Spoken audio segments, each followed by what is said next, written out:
ഭാരതം സ്വാതന്ത്ര്യം നേടിയ കാലം മുതൽ പാകിസ്ഥാൻ ഭീകരപ്രവർത്തനം നടത്തുന്നുവെന്ന് പ്രധാനമന്ത്രി നരേന്ദ്രമോദി. സർദാർ പട്ടേലിന്റെ വാക്കുകൾ ചെവികൊള്ളാതിരുന്നതിന്റെ ഫലമാണ് നമ്മൾ നേരിടുന്ന ഭീകരവാദ ഭീഷണിയെന്ന് മോദി പറഞ്ഞു. പഹൽഗാം അതിന്റെ അവസാനത്തെ ഉദാഹരണമെന്നും പ്രധാനമന്ത്രി കൂട്ടിച്ചേർത്തു. ലോകത്തെ 4ാമത്തെ വലിയ സമ്പദ്വ്യവസ്ഥയായി ഭാരതം മാറിയെന്നും അദ്ദേഹം ഗാന്ധിനഗറിൽ വ്യക്തമാക്കി. രാഷ്ട്രവിഭജനത്തിന്റെ ചരിത്രം ഓർമ്മപ്പെടുത്തിയാണ് പ്രധാനമന്ത്രി നരേന്ദ്രമോദി പാകിസ്ഥാനെ കടന്നാക്രമിച്ചത്. 1947 രാഷ്ട്രവിഭജന കാലം മുതൽ പാകിസ്ഥാൻ ഭീകരവാദം തുടങ്ങി. മുജാഹിദുകളെ അയച്ചാണ് കശ്മീരിന്റെ ഒരു ഭാഗം പിടിച്ചെടുത്തത്. ആദ്യ ഉപപ്രധാനമന്ത്രി സർദാർ വല്ലഭഭായ് പട്ടേൽ POJക്ക് തിരിച്ചുപിടിക്കാൻ ആഹ്വാനം ചെയ്തിരുന്നു. പക്ഷേ ആരും അദ്ദേഹത്തിന്റെ വാക്ക് ചെവികൊണ്ടില്ലെന്ന് നെഹ്റുവിനെ പരോക്ഷമായി വിമർശിച്ച് പ്രധാനമന്ത്രി പറഞ്ഞു. സർദാർ പട്ടേൽ की इच्छा थी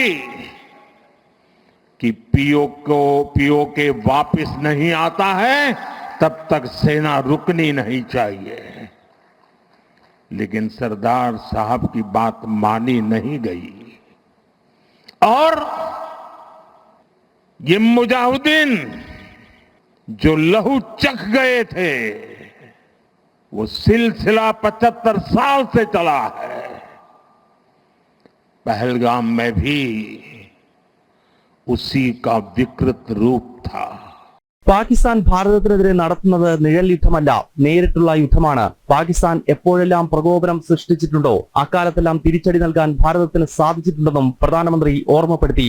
3 बार भारत की सैन्य शक्ति ने पाकिस्तान को धूल चटा दी और पाकिस्तान समझ गया कि लड़ाई में वो भारत से जीत नहीं सकते हैं.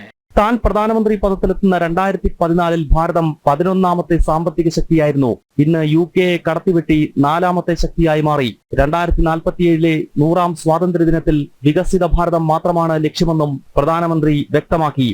ജനം, ഡൽഹി.